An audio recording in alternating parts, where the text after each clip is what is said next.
Welcome to Good Morning Hospitality, your one-stop shop for the latest news, noteworthy trends, and thought-provoking discussions across the industry. From hotels and short-term rentals to all things travel and hospitality, you'll find each episode equips you with the information you need to start your week. Join us on Good Morning Hospitality every Tuesday, wherever you get your podcasts. Good morning. Good morning, Leo. How's it going? It's very well. It's so nice to see you, Sarah. I missed you. You should never go away. I know. I missed you too. You have a lot happening, Leo. I want all the gossip. I know, right? The only Busy. man crazy enough to get married and move within a 2-day time span with 2 small children.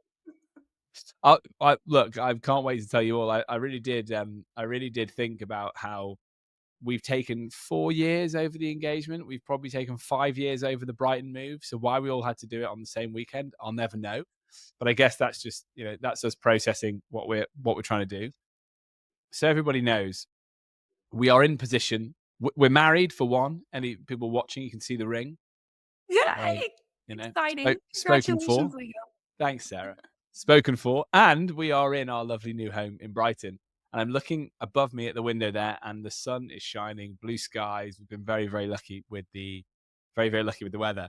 It was amazing. Like, honestly, we had the wedding day itself, 12 family members and 3 children, so 15, and it was just nice.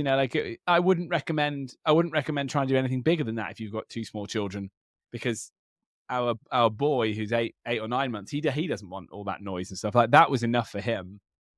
So we were still running around and wiping bums, cleaning up sick and doing all that stuff that you had to do while we were in our fancy outfits. Like, I think I ended up with like a little bit of vomit on the arm of my white shirt and all that good stuff. Ooh. So, it's not a glamorous day by any stretch of the imagination when you've got 2 kids, but it was awesome. And I'll send you some photos, Sarah, and I'll try and share them so people can see it on my Instagram of Sadie was the ring bearer, so she came up and passed Jasmine and myself the rings, and Alfie looked so cute, and yeah, it was very, very nice. And then we had a roast dinner, a pub food, not a roast dinner. I always think that pub food, which for us is, for me and Jasmine, was fish and chips. I probably got to eat about 40% of it because I had the kids sort of running around me. So it was fun. And then we packed up and we've moved down, and we've already been walking on the beach and having family time and doing all that great stuff. So yeah, we're loving life, Sarah. We're loving life.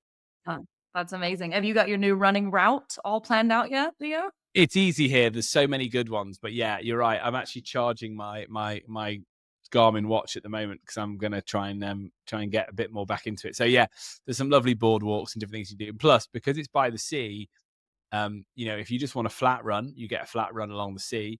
But it's very hilly here, so you can very quickly be up in hills, and so you can do a sort of more aggressive run if you want to. So yeah, I can't say I've done anything today, but I've been really good. I have actually been in a really good vein of form with my running since we moved down, but a little bit stressful at the moment because we're having to get Sadie orientated around a new nursery, a new daycare center, and that's a bit challenging. So she really didn't want to go in this morning.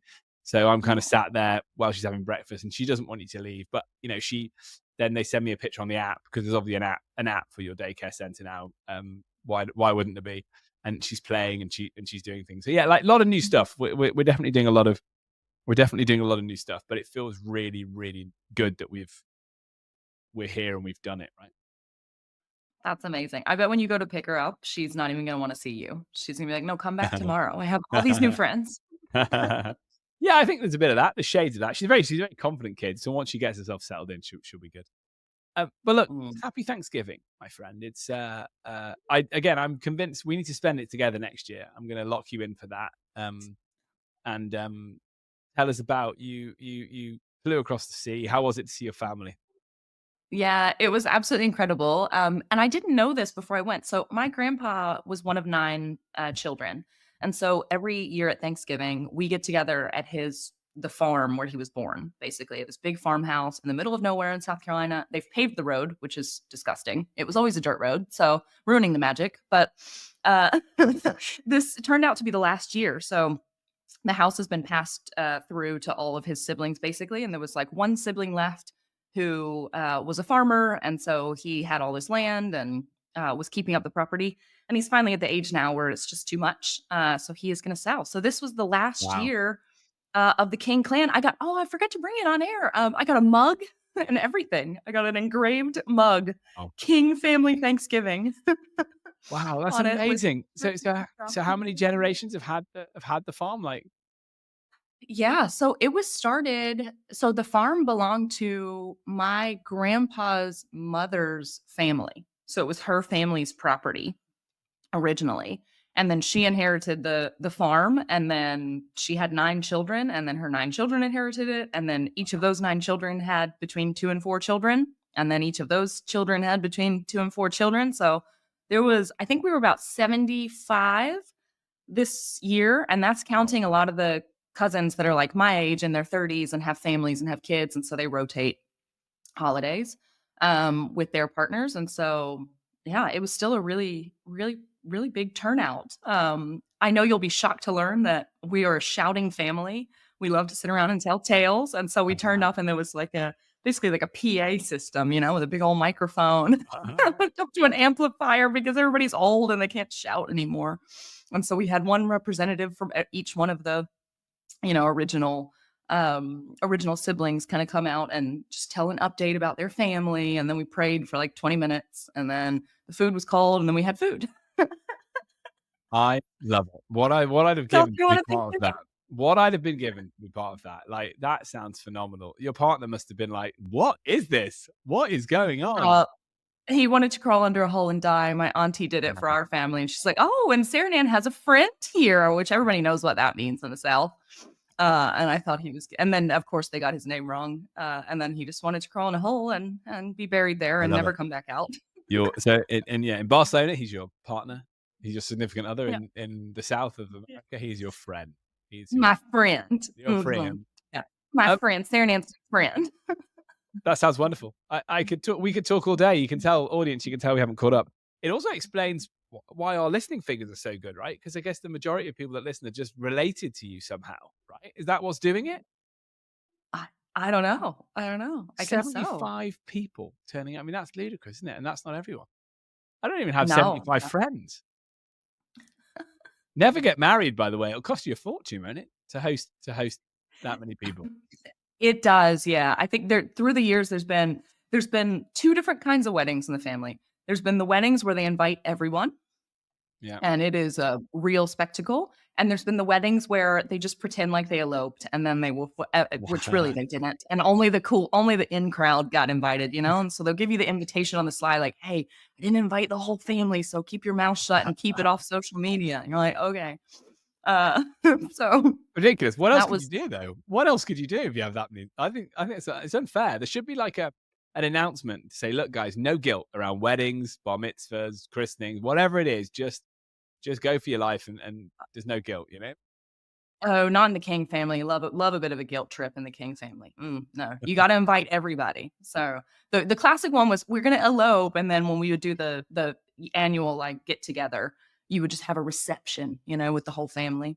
Because Okay. also half the family is Southern Baptist and they don't drink, and so if you want alcohol at your wedding, oh, you can't have the family. It's a whole thing, Leo. Oh, God, this is so good. We should do a whole separate series on this. I mean, okay, right. I have so many questions, but I'm going to ask them off air because we have to talk about short-term rentals, Sarah. Let's do Um, it. Look, it's been busy. It's been busy in our personal lives. It's also been pretty busy in the industry. I do think there's a slight gap, isn't there, in the cycles around like post Thanksgiving, and then it'll ramp up a little bit, and then we'll be at Christmas, and it'll fall off a cliff again. By the way, happy nearly Christmas, my friend. We're celebrating this together. We'll have to make sure we do a special Christmassy episode when we get a bit closer. A couple of things have caught my eye this week. One of them pointed out to me my good friend of the show, Mark Simpson of Boostly, who loves a pub, I think, as much as I do. So Airbnb has set up a partnership with Camera, which is the campaign for real ale, which in these challenging economic times for pubs has taken a real lead on trying to keep them open and keep them as the heartbeat of communities. For our listeners in Europe, you'll know, I'm sure it's the same thing in tavernas and village areas around Europe. This idea of what's the central point of the community. In the UK, it's the pub, and that very often meant a pub that doesn't even sell food. it's modernized now to be maybe there's a maybe there's a Sunday roast, maybe there's a full on menu, maybe there's a Thai kitchen that's been allowed to come in to keep the community vibe going. And it's nice that Airbnb, I think, are seeing this as an opportunity to ingratiate themselves further into UK society. I think it's really, really smart. And they've essentially set up a competition. They've teamed up with Camera to offer makeovers to 3 different pubs, rooms that they have above the pub, valued at the makeover valued at 10 grand each. The objective is to help boost the pub's turnover and income by having these rooms occupied by Airbnb guests. So again, I know there's going to be some cynicism, Sarah, because you always give us that nice healthy dose of it. Who cares what the motivation is, though? I'm sure you'll agree with me. How brilliant, because we've got these lovely villages around the country. We've got this lovely accommodation above the pubs, oftentimes not being used. And it's just that little push that people might need to think, well, why don't I put that up for rent on short-term rental? And then they're definitely going to come and eat in the pub, or at least have breakfast and all that good stuff. And it brings people into the villages. So again, it's part of this community strategy. We talked about it last week with Waltham Forest in London, trying to present what the borough has to offer. Now they're trying to help present the best of British, I think, these rural areas, local pubs that are struggling, for sure. Any thoughts on it, Sarah? I want to know what time the pubs close and how loud the patrons are. That was my first thought. Is I think if I was in my 20s, I probably wouldn't mind, and I would think it was brilliant, right? I think now that, like, anytime I was looking at reviews the other day, I'm going away for Christmas, and reviews on something, and one of the reviews said something about, oh, there's a bar downstairs that's open till 2 a.m. And I thought, no way, no, I'm too old for that. So that would be my only, I guess, question mark. But if the pub closes at, midnight, and it's a small town, as it might in a very small town, I think it's then midnight. I think most pubs are midnight, 11 midnight. By the way, that's your headline, guys. Who knew Sarah wasn't in her 20s? Wow, shocking. I know, shocking, guys. Sorry to disappoint. All those gym classes, isn't it? Well done. No, it'll be 11. It'll be 11 p.m., 12 p.m. for sure. I mean, maybe there would be. I mean, God, yeah, you're right. Who'd book that? Who'd book a room above a nightclub? Yeah, that was the only question mark I had. Other than that, I think it's actually really neat. It's space that's not being used. It's commercial space. I did have a question about the licensing as well. I feel like in Spain that would be an absolute nightmare to try and get a license for something like that. But I guess the point is to do it in places where nobody cares about a license, maybe, Yeah, or I where think it's they're not as crowded areas. I don't think we're as I don't think we're as wedded to the licensing thing in the UK. I think there is I think there's less regulation, especially out there in country areas where they do just want to try and attract visitors. I imagine as well, a lot of these rooms exist. They probably just the licenses are probably in place already when you're applying. It's probably just tired. I imagine it's quite tired, and you've not invested in it or thought about putting it on a short-term rental platform, because that's what I've always thought is interesting about the industry. Is I did a bit of Googling before talking about this, and there's websites, rooms above pubs and things like that. So they exist, but I think maybe it's a play by Airbnb to bring these into the short-term rental, into their OTA ecosystem effectively. Because I Mhm. imagine a lot of landlords and landladies aren't even thinking about these rooms as being Airbnb spaces. But everybody knows a lot of people search by looking at the map. So, if you're hovering over a town, your friend's getting married in one of these little villages, my Yeah. God, you should have those rooms on Airbnb, because lots of people would map search that and go, oh, well, perfect, we'll just stay at the pub. Great. I do think it's smart of Airbnb because I think it's something that, for example, a Booking.com couldn't come in and do as well, right? It's not on brand for them. Whereas Mm. for Airbnb, it does seem really on brand. It's local businesses, it's local accommodation. So I think they're doing something really neat. And I think they're doing it in the UK because if they try to do it anywhere else, they would get run in a town without a license. But I think it's really cool, and hopefully it will be an interesting way to kind of show that initiative and see how it works, and if it is attracting more people to some of these smaller towns. I mean, I went to a wedding in August, and it was in a really small town, and finding accommodation was a nightmare, because they're all teeny tiny little villages around there, and then to try and get a taxi was insane, and you don't want to drive after wedding. So if I could have stayed, for example, right at the place or above the restaurant where the wedding was being held, or somewhere walking distance, it would have been a lot better. So it's the best of our industry. I always think that, like the my mind instantly goes to the idea that you utilize what's in your area. So, for example, Superhog slash Truvy CEO Humphrey, he has cottages at the back of his place, and they always get hit by the Glastonbury crowd or by or weddings. Like it's just whatever's happening in your area where like suddenly the usual supply can't cope with it, and then you get into it, and it's great because then locals get to monetize that. And I think it's just an education point, right? So that's what's smart, is that Airbnb people in the pub will know this is going on. They'll think, hold on a minute, well, actually there is that festival that happens every August. Why don't we rent out a room? And again, we talk about this idea to try and bring more unique inventory on. They're getting more, they're looking in deeper, darker places to try and find unique inventory as well, to make sure that they continue to grow. So I applaud it. I like it. Sarah, anything caught your eye this week? Any highlights for us? no highlights, Leo. I'm lucky to be alive. I've got the jet lag real bad. I feel like I got run over by a train.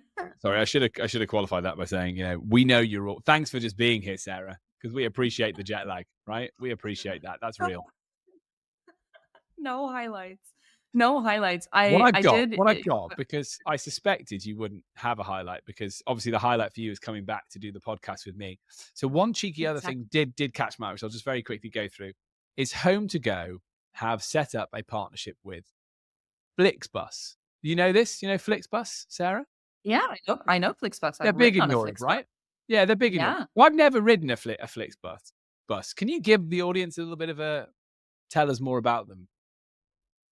I mean, it's just a bus. There's nothing very exciting about it, but they're cheap, and they tend to take. I would say so. For example, from Barcelona to Madrid, let's say in your own car, it would take you 6 hours without stopping. A FlixBus might take you 8 hours, but that bus might cost you 20 euros. So it's really cheap, especially between sort of major cities. And they also tend to stop in places that are like maybe you wouldn't normally find, let's say a train connection or another kind of bus connection. So oftentimes like it'll go almost directly to somewhere, but it'll stop in little towns outside of the major cities as well.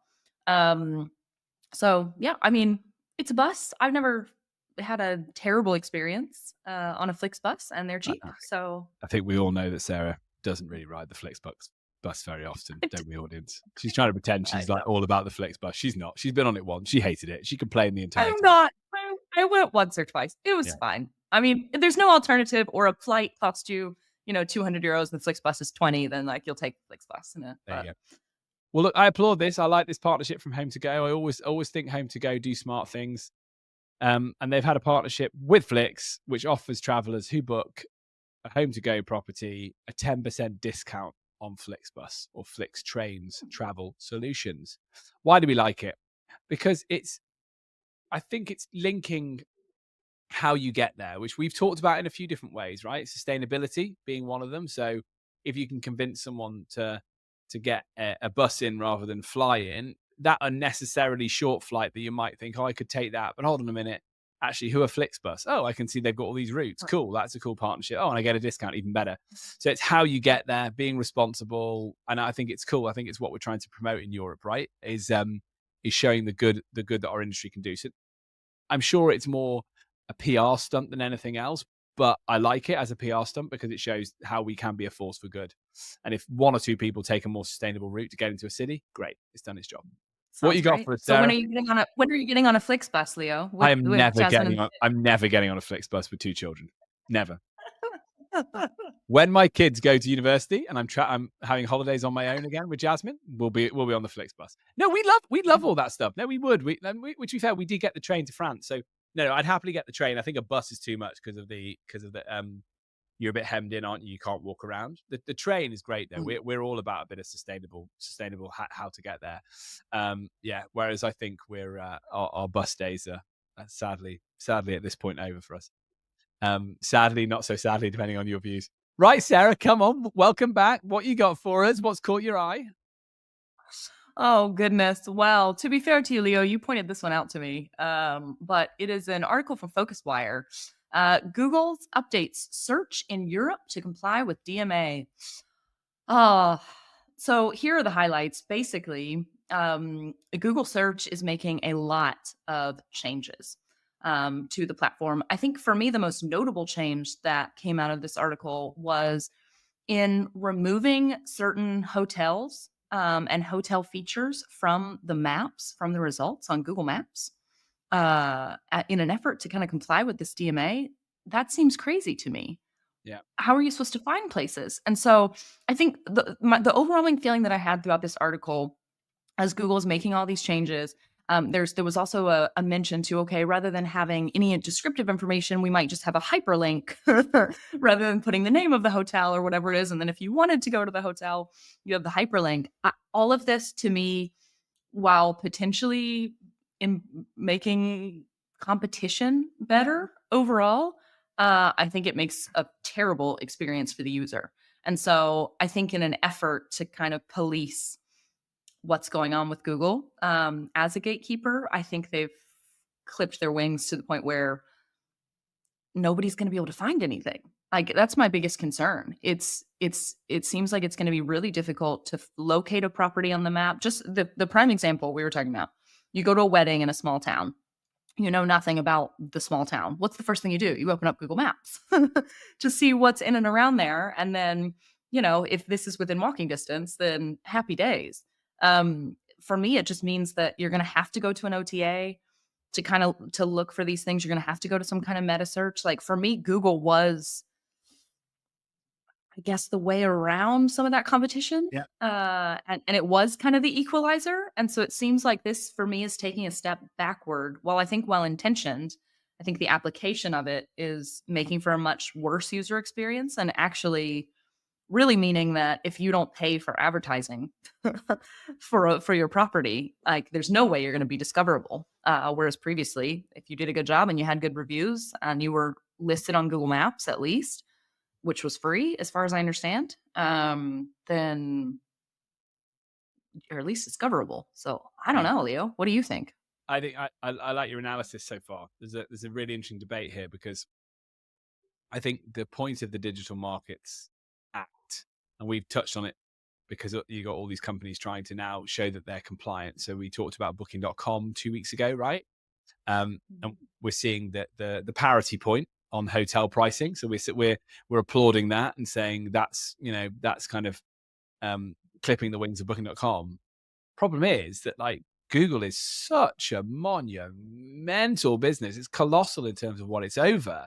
It dwarfs Booking.com, right? Which is a silly thing to say because they're not really directly comparable, but by the act, as gatekeepers, they're all treated in the same way. So that's instantly where I go is like, should Google have been policed in a slightly different way? Because Google can be a force for good. Let's talk about map search. That's how I find things regularly. And if how can we apply a lesson here to the short-term rental industry? Well, make sure you're a registered business on Google. Make sure that your properties show up in a map search. And we were kind of heading more towards this idea of Google being a meta search. A meta search for vacation rentals as well, right? When Google Vacation Rentals it exists, but it's not really been built out significantly.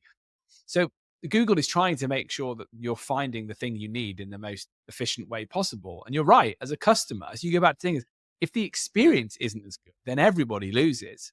Now, there's an article in Skift to suggest that Google are being slightly disingenuous here and maybe showing in these trial markets, of which there's three, right? There's three trial markets across Europe, that the Digital Markets Act makes things worse, maybe to undermine the Digital Markets Act. But I don't know. I think it's probably a bit of both. I think ultimately, like, I like to search the way I want to search, and I can choose, of course, to go and search with a different search engine that either doesn't use cookies or is not I know all these things exist, but I just use Google, and I like using Google. So as a consumer, suddenly I'm a bit irritated by the fact that I'm not allowed to use Google. And again, again, how does this apply Yeah. to the short-term rental world? Because we're talking about flights and hotels here, but short-term rentals, this is still applicable. Is it's easier for me as an operator, large or small, to focus my attention on Chrome, Google Maps. Like otherwise, my search budget's going up hugely. And Mhm. I do think you're right. I do think it slightly gives, whether it's this deliberate or not, to cause the controversy. I don't know. I'm not sure whether Google would even really care about this, but it is definitely favoring OTAs and aggregators because they have the volume such that you just click through and off you go, especially if we're not doing anything to promote or feature and we're Mhm. just using links. So I read something, you probably read this as well, that because obviously, again, there's so many, you can look at this from so many different angles, but um May of this year, hotels, the volume of direct bookings drops as much as 36% Mm. in Europe versus previous previous years where they haven't had this they haven't had to comply in this way. So who are we helping here? Who are we really helping? Google's job is to try and Google exists to make your search as efficient as possible and send you to the places you want to go faster.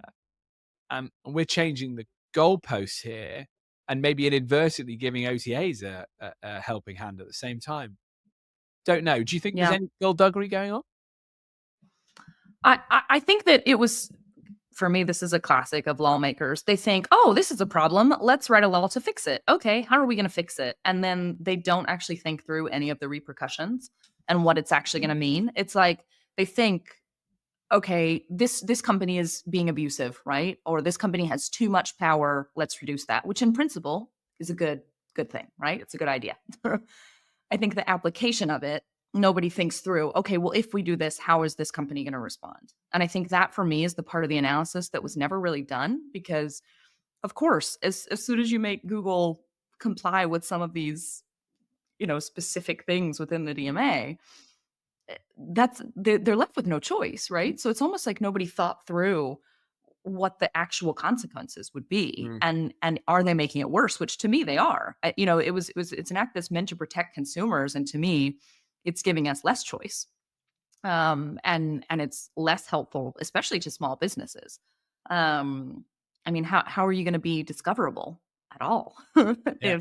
if you're not allowed to be on Google Maps? And I think you might be right. I think that it could be, and that's maybe why they did the pilot in a few select markets, so that they can potentially take that information back to the European Union and say, "Hey guys, here's the results. Consumers are losing. So let's go back to the drawing board." I hope that's what they're doing, because if this remains, I don't know what the future is going to look like. And it is a little bit scary that we've gotten to the point where we rely so much on one or two companies, right? And I think that was the original point of the DMA, Yeah. was we've gotten to that point and trying to break up that sort of monopoly. But I think the issue is it came in too late, and so there are no alternatives. If some of these things had been implemented little by little throughout the years, maybe we wouldn't have Google. We would have Google and five others that are more or less similar, right? And consumers would have more choice, and then that would be less of an issue. Um, but it's almost like the policing came too late, and now we're too dependent. Oh, this could be a sci-fi film. It is. It's a dystopic. Oh, we're halfway through the dystopic novel. Um, I agree, Sarah. And again, this is why I go back to what I first said, is like Google, you can't live with them, can't live without them, right? Are they almost too big at this point to fit within that regulation, and therefore do they need their own regulation ab- above or outside of the Digital Markets Act? Again, I look at some of these companies, I think it's not that comparable because, again, I was speaking quite favorably of it last week when it came to Booking.com. So d- I'm not sure. I'm really not sure. I would just say this: as an industry, you're trying to promote your business, and you're learning what the rules of the game are, which is that you make sure that you appear high up the search rankings, Google Maps. You have that whole solution. You've just made everybody's life harder, and at a time when regulation is so fierce, we do want to tell the story that there is a million different companies in this space, and a million different hosts. There's millions of hosts providing accommodation rather than just there being 4 or 5 dominant OTAs providing this solution, because that changes how policymakers will think about the industry, right? We know, I'm sure you've read the headlines too, Sarah. Budapest is the latest country to, there's a 2 year hiatus on applying for short-term rental Well, licenses, kicking in from January 1st of next year. So this stuff is happening all the time. And again, like, what a better story to tell, to be like, oh, well, look, there's just a million small producers rather than there's two or three platforms. Not criticizing platforms, but they just can't, if they get given more prominence, I don't think that helps the industry. So ultimately, I've uh, always felt like, oh my God, I'm going to say it. I'm going to say it. I disagree, or anyone at home, feel free to email and spam me and disagree on this. But I've always seen Google as being a force for good in our industry, because of the fact that well, they remain agnostic to certain things like, oh, that's just one property where one guest has given it a 1-star review and it's affected my rating in the short term. But and that the idea that you would promote, like an OTA might promote you based on how much availability you're giving, or whether you're giving really relaxed cancellation terms, all those different things. I've always quite liked the fact, like, Google almost sits above that, in the sense that they're just trying to find the most efficient way to find to allow you to search for the thing you want. And I've always felt that there was opportunity in that. And I won't go over the things I've just said that I think the opportunities are, because I've repeated them several times during this episode. But yeah, I've always said I think Google's a good thing for our industry, not a bad thing. And so if they're getting clipped in this way, I find it worrying in Europe. yeah, yeah. I totally agree, Leo. I mean, as a consumer, it's concerning to me. It's really concerning, because it basically means that your only option is to go to the OTAs, and so then it's almost like more work.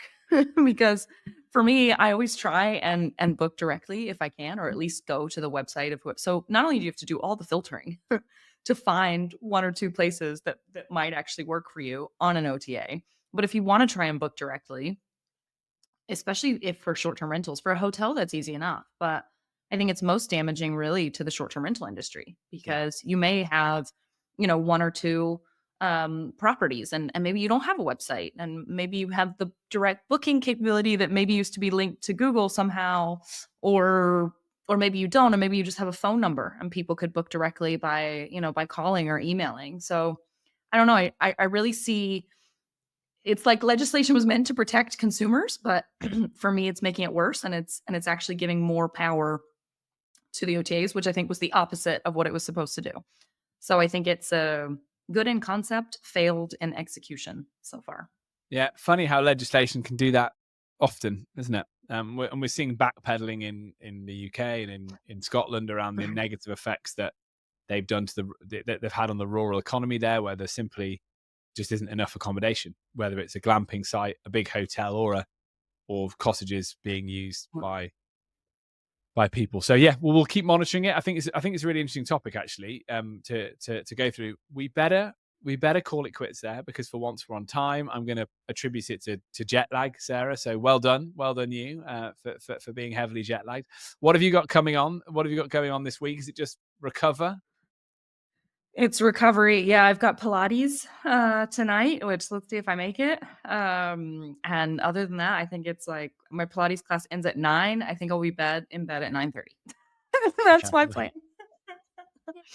Good for you. Good for Recuperate. you. I hope that you keep yourself honest and keep yourself fit ahead of the Christmas madness. So for me, it's a bloody challenge at this time of year, isn't it? Because you get invited to Christmas dinner after Christmas dinner, and you need to run it off in the morning or go to your gym class. So I'm gonna fight the good fight. Let's keep each other honest over this festive period and keep checking in. Yeah. Sounds good. I'll keep you honest. Um, all right. Look, nice to see you. And to all you guys at home, thanks for tuning in. If you've enjoyed the episode, please hit like, share, subscribe in all the usual social places. If there's anything you'd like to feature that you think's going on in Europe that we're not talking about or we haven't touched on before, reach out to us and tell us what it is, and we'll get it into the show. Until next time, many thanks.